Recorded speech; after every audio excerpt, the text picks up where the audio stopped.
Assalamualaikum warahmatullahi wabarakatuh. Perkenalkan, nama saya Nova. Di video kali ini saya akan menceritakan tiga tokoh fisika dan juga akan menjelaskan materi mengenai larutan penyangga.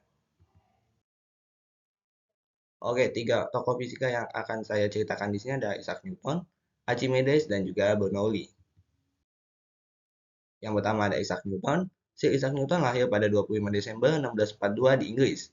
Ia diakui sebagai salah satu matematikawan, fisikawan terbesar, dan ilmuwan paling berpengaruh sepanjang masa.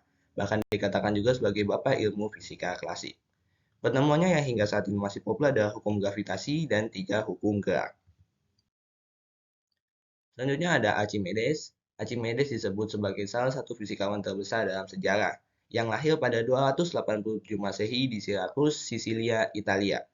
Salah satu ilmunya yang masih terkenal hingga saat ini adalah prinsip Archimedes. Prinsip Archimedes menyatakan bahwa gaya pungkata suatu benda sama dengan berat cairan yang dipindahkan benda tersebut.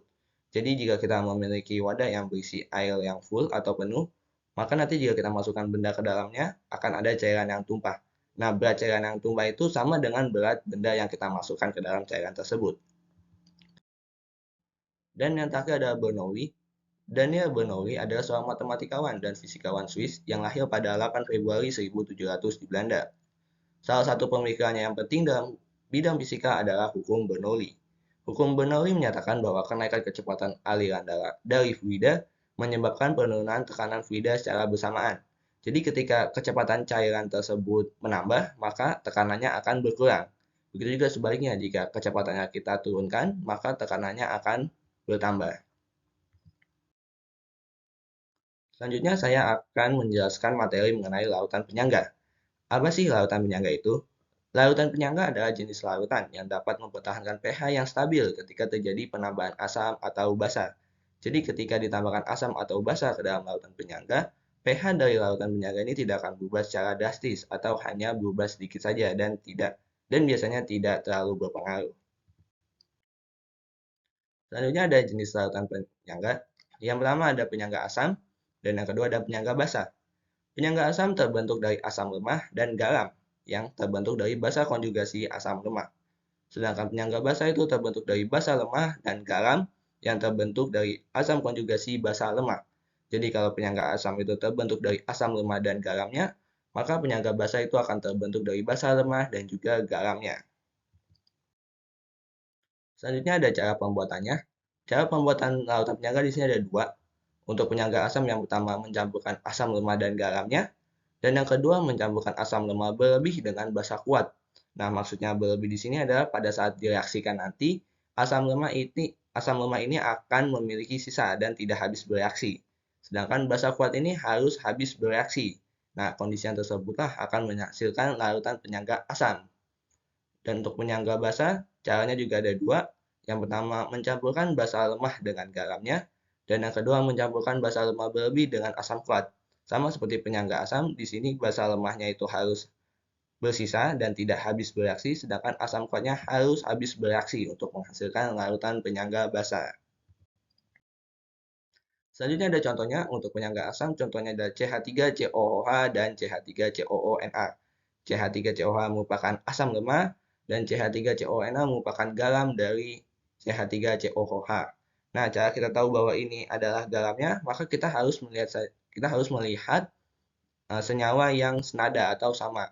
Misalkan di CH3COH ini kan ada senyawanya CH3COO dan di CH3CONA juga ada CH3COO. Ini kan sama senyawanya. Maka bisa kita bilang CH3CONA adalah garam dari CH3COOH. Dan yang kedua ada contohnya 100 ml CH3COOH 0,1 M dan 80 ml NaOH 0,1 M. Ini merupakan contoh yang mencampurkan asam lemah berlebih dengan basa kuat. Jadi cara kita tahu bahwa CH3COH nanti akan tersisa, maka kita tinggal mengingat saja molnya ya. Mol dari CH3COH itu adalah 100 dikali 0,1 jadi 10 milimol. Sedangkan mol dari NaOH adalah 80 kali 0,1 jadi 8 milimol. Otomatis saat direaksikan CH3COH akan bersisa 2 mol, sedangkan NaOH akan habis bereaksi. Begitu juga dengan penyangga basa, di sini contohnya ada NaH4OH dan NH4Cl. NH4Cl ini merupakan garamnya karena memiliki senyawa yang senada yaitu NH4. Sedangkan untuk yang mencampurkannya 50 mili NH4OH 0,1 M dan 30 mili HCl 0,1 M. Ini juga nanti NH4-nya akan bersisa karena 50 kali 0,1 adalah 5 dan 30 kali 0,1 adalah 3. Jadi jelas NH4 nanti akan bersisa. Oh iya, untuk ini nanti CH3COH ditambah NaOH nanti akan menghasilkan, jika direaksi akan menghasilkan CH3COONH, CH3COONA, dan H2O.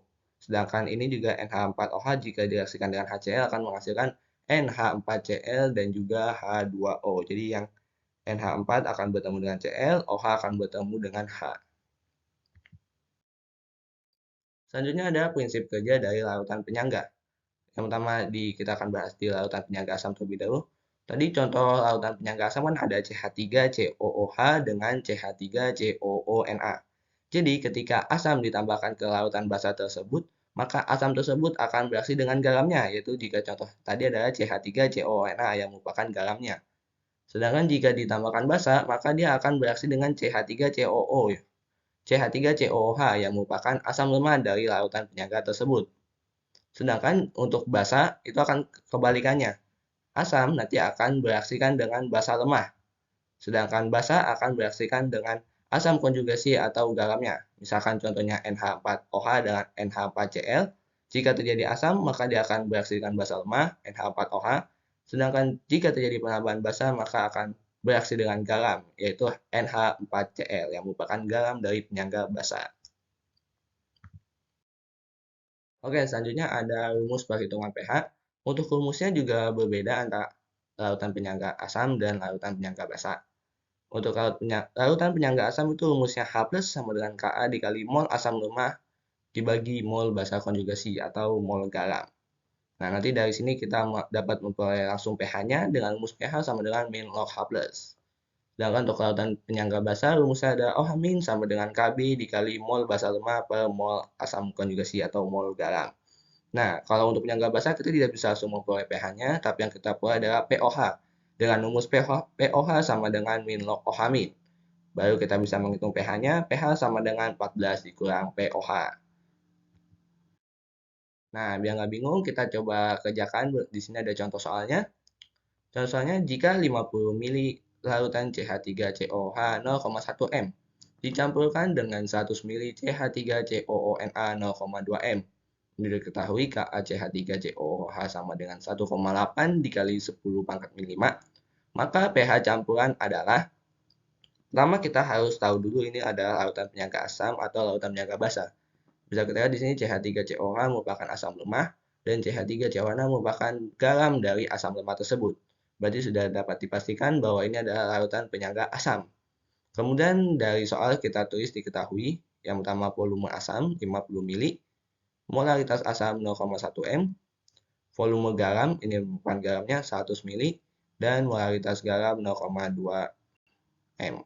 Dan kita juga tahu Ka sama dengan 1,8 dikali 10 pangkat min 5. Ini Ka ya, karena CH3COH merupakan asam lemah. Nah, dari yang diketahui ini kita bisa memperoleh mol asam dan mol garamnya dengan rumus mol sama dengan V kali M. Jadi mol asam di sini V-nya 50, M-nya 0,1 jadi 5 milimol, dan mol garam juga sama V kali M. Mol garam sama dengan di sini V-nya 100 dan M-nya 0,2. Jadi mol garam sama dengan 20 milimol. Nah, kita udah tahu tadi mol asamnya 5 milimol dan mol garamnya 20 milimol. Kita langsung masukkan aja ke rumusnya. H plus sama dengan Ka dikali mol asam per mol garam.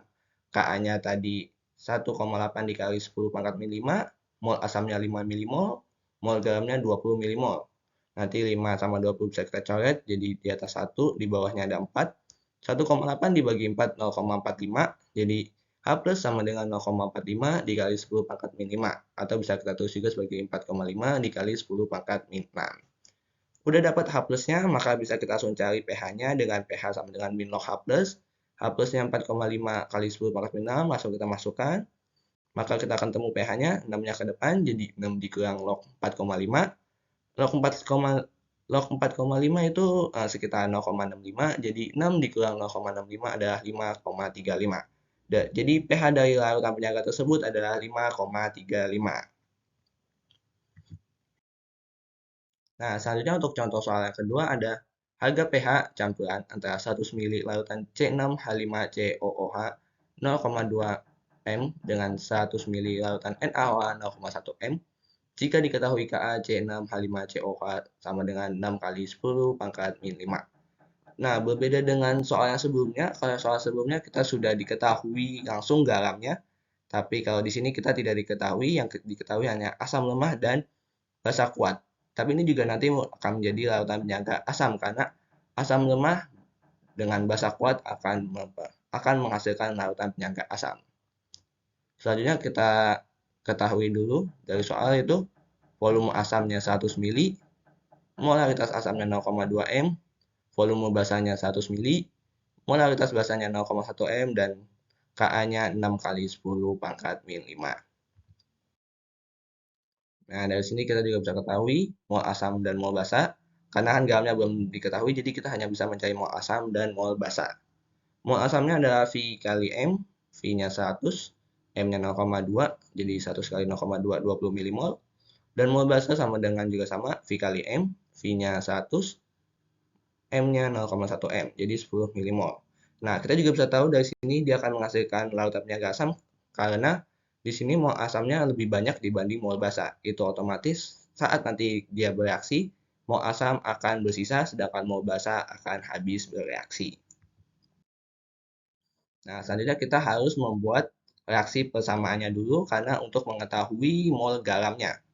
Persamaannya ada C6H5COH ditambah NaOH menjadi C6H5CONa ditambah H2O. Ini cara mengetahuinya tinggal C6H5COO bertemu dengan Na, sedangkan H dan bertemu dengan OH. Jadi diketahui tadi C6H5COOH itu 20 milimol dan NaOH-nya 10 milimol. Untuk produknya pastinya kan belum terbentuk. Kemudian yang bereaksi adalah 10 milimol, 10 milimol, nanti C6H5COH akan bersisa 10 mol. Sedangkan NaOH-nya akan habis bereaksi. Dan untuk garamnya nanti akan terbentuk 10 milimol. Karena kita udah ketahui mol asam dan mol garamnya, maka kita langsung masukkan ke rumusnya. Karena tadi lautan penyangga asam, kita gunakan rumus H plus sama dengan Ka dikali mol asam per mol garam. Ka-nya tadi 6 kali 10 pangkat min 5, mol asamnya ini 10 milimol, mol garamnya yang ini 10 milimol. 10 bagi 10 maka habis, ini akan jadi 1, jadi H plusnya sama dengan 6 kali 10 pangkat min 5. Karena udah dapat H plus, maka kita bisa langsung cari pH-nya.